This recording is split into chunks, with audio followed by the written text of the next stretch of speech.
മൂന്നാറിൽ തെരുവ് നായ ശല്യം അതിരൂക്ഷമായി തുടരുകയാണ്. തെരുവ് നായ്ക്കൾ കൂട്ടത്തോടെ മൂന്നാർ ടൗണിൽ ചുറ്റിത്തിരിയുകയാണ്. തെരുവ് നായ ശല്യം പരിഹരിക്കാൻ യാതൊരു നടപടിയും നിലവിലില്ല എന്നാണ് പഞ്ചായത്തിന്റെ വിശദീകരണം.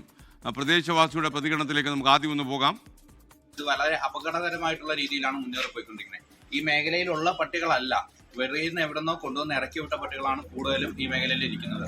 1, 2, 3 പട്ടികളല്ല, അത് കൂട്ടമായിട്ട് വളരെ അപകടകരമായിട്ടുള്ള രീതിയിൽ 20, 30 പട്ടികൾക്ക് കൂടുതലായിട്ടാണ് ഒരു കൂട്ടമായിട്ട് നടക്കുന്നത്.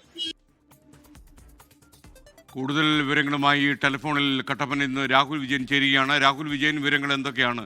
കാര്യം ഈ ടൂറിസ്റ്റുകളൊക്കെ വരുന്ന ഈ മൂന്നാർ പോലെയുള്ള ടൗണിൽ ഈ ഇങ്ങനെയുള്ള തെരുവ് നായ്ക്കളൊക്കെ ചുറ്റിത്തിരിഞ്ഞാൽ എന്തായിരിക്കും അവസ്ഥ? പറയും.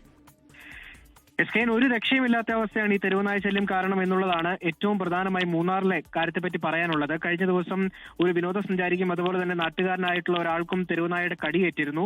1, 2 തെരുവുനായ്ക്കളല്ല ഈ പ്രശ്നം ഉണ്ടാക്കുന്നത്. 100ഓളം തെരുവുനായ്ക്കൾ മൂന്നാർ ടൗണിന്റെയും ഇക്ക നഗറിന്റെയും വിവിധ മേഖലകളിൽ കൂട്ടത്തോടെ ചുറ്റിക്കറങ്ങുന്നു എന്നുള്ളതാണ് നാട്ടുകാർ പരാതിപ്പെടുന്നത്. പലതവണ ഈ പഞ്ചായത്തിനെ ഈ വിവരം പരാതിയായി അറിയിക്കുകയും ചെയ്തു. പക്ഷേ യാതൊരു തരത്തിലുള്ള നടപടിയും ഉണ്ടായിട്ടില്ല ഈ നിമിഷം വരെ എന്നുള്ളതാണ് എടുത്തു പറയേണ്ട കാര്യം.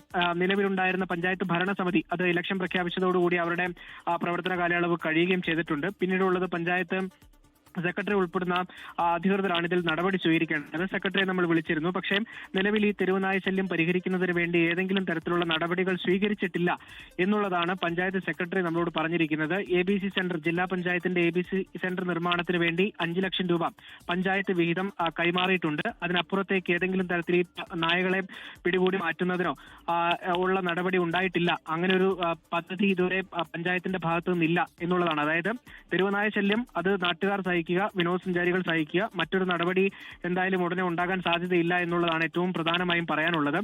നേരത്തെ 2 മാസം മുമ്പ് ഓഗസ്റ്റ് മാസത്തിൽ ഈ തെരുവ് നായ്ക്കളെ കൂട്ടത്തോടെ പിടിച്ച് ജീവനോടെ കുഴിച്ചു മൂടി എന്ന തരത്തിലുള്ള ആരോപണം ഈ മൂന്നാർ പഞ്ചായത്തിനെതിരെ ഉണ്ടായിരുന്നു. അന്ന് വലിയ തരത്തിലുള്ള പരാതികളും ഉയർന്നതാണ്. പോലീസ് ആ സംഭവത്തിൽ പഞ്ചായത്ത് പ്രസിഡന്റിനും വൈസ് പ്രസിഡന്റിനും അതുപോലെ തന്നെ അസിസ്റ്റന്റ് സെക്രട്ടറിക്കുമെതിരെ കേസെടുത്തിരുന്നു. ഇതിന് പിന്നാലെ ഈ തെരുവ് നായ ശല്യത്തിൽ നടപടി സ്വീകരിക്കാൻ വിമുഖത കാട്ടുകയാണ് മൂന്നാർ പഞ്ചായത്ത്.